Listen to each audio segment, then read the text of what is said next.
So, as of today, we got this report about 3 days ago, but I am recording this on February 7th, and in a couple of hours, my time, Love Ranger Jonesy and the Heartbreaker Crossbow will be coming back to save the world. And I was perplexed as a YouTuber because, I want to cover these weapons, or this new weapon, the new hero. I want to cover the new stuff coming to the game to talk to you guys about it, but the truth is, if you've been playing as long as I have, these are not new heroes. I think this is the second, or at least the second, but maybe potentially the third time that this guy is coming to the game. Same thing with the bow. These are very old weapons, but I understand that not everybody is in that position. I know a lot of new people have come to save the world, or you're just a person who might have never seen these items and you're wondering, are they any good? So starting right off the bat, let's talk about the Heartbreaker Crossbow. It's not. I'm going to make this very quick. That's why I'm putting them both in one video. It is really, really bad. And I can actually show, here, the one that I was handed to by Skulls and I sat down and tried to figure out the best perks for this. And these are all over the place, and I'll explain that in a second. But frankly put, if you need to have perks all over the place like this to make up for that many shortcomings, the weapon's probably not that good. And I know you're going to see a lot of other YouTubers today roll crit rating, crit damage, or double crit rating, double crit damage, if that's even possible. It's just not worth it, you guys.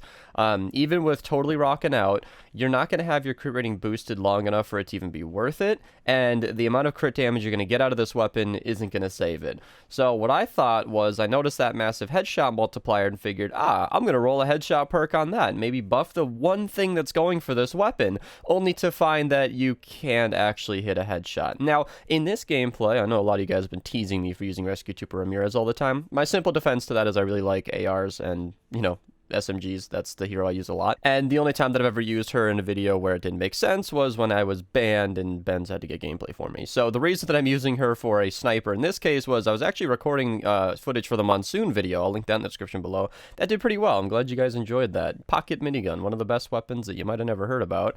And so I figured I'd just try out the Heartbreaker all at once. I was just hanging out with Skulls. I wasn't even going to be using that gameplay for today's video, but like I said, the Heartbreaker disappointed me so much. It truly was a heartbreaker that I didn't get any more than this. When I found out that the headshots didn't even work, at least in my basic testing, when I couldn't even get the headshot multiplier to tick, I was like, what's the point? I mean, what's the point? We got a slow firing, low damage weapon that has a terrible crit chance, decent crit damage, I'll give it that, but like there's nothing going for this weapon other than the fact that it can pierce through enemies, and that's not going to save it. So that's it for the Heartbreaker. I'm not going to talk too much about it. If they ever buff the bows in the future, then great, but I'm going to give it the same advice I did to all the other bows, or some of the other bows, rather. Just use any other weapon. It'll not be worth your time for that.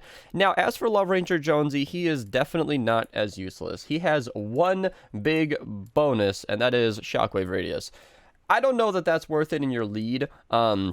Maybe. I doubt that having a huge shockwave is worth it. I mean, if you want to do an encampment in one shockwave, that's nice. Or you could put him in the support and do an encampment in two shockwaves, maybe. and that's it. I mean, that's really it. That's why he's not worth his own video. The dude increases shockwave radius. He's great in a shockwave build, which I'll be talking more about this in a future video. I'll get to this later. I mean, you can copy this as is. You're going to have a lot of fun, but I'll discuss some other options and why I picked what I did. So that's it. I mean, there's nothing else to say about these new guys. They're coming to the shop in a couple of hours here. I'm just going to upload this video early, so I mean, I'd recommend picking them up, okay? Contrary to what I've said so far, like, they are worth grabbing, okay? I mean, that bow could get buffed. They mentioned that they're going to be buffing bows in their recent Reddit post, I think. Matt just made a post on Reddit. And the fact that Love Ranger Jonesy, if you ever want to have a shockwave build, it's good to have at least one copy of him, because you never know what they're going to do. They change heroes all the time. I mean, every once in a while, you get these random little buffs to heroes that make them just a little bit different, like Happy Holidays might come around and suddenly make Shockwave super useful, or you just don't know what they're going to do with these, and it's extremely important that you secure your copy of the hero while you can, before it goes away for good, or at least for like a whole other year, and then you're going to be one of the people watching this video trying to catch up when he's not even new. I'm sorry, I didn't mean to call you out like that, chat. So I know a lot of other YouTubers are really mad about this update because, yeah, we're not getting anything new. And, you know, seeing as I've been kicked to the curb recently by Epic with the whole, you know, dupe glitch scandal, taking away my creator code, and the fact that I should be hating them right now, but I'm not. I don't know. They're busy adding skins to Save the World. I know that Save the World, you know, the devs are... They've been slow, but, you know, more content is coming. They're taking away dungeons. You know, the Frostnet event is ending, so they're probably working on whatever's coming next. So I'd recommend just, you know, holding steady. Holding steady. The game is probably going to get better. Just be patient. Even though we got some re-release stuff coming out now, don't let it, you know, get to you, and just keep on playing because you never know what they're going to add. Hope you guys enjoyed this little video. You know, I'm going to be playing BR all day, so if you guys want to check out the stream today, it'd be a good time. Thank you guys so much for watching, and have a nice day, you guys.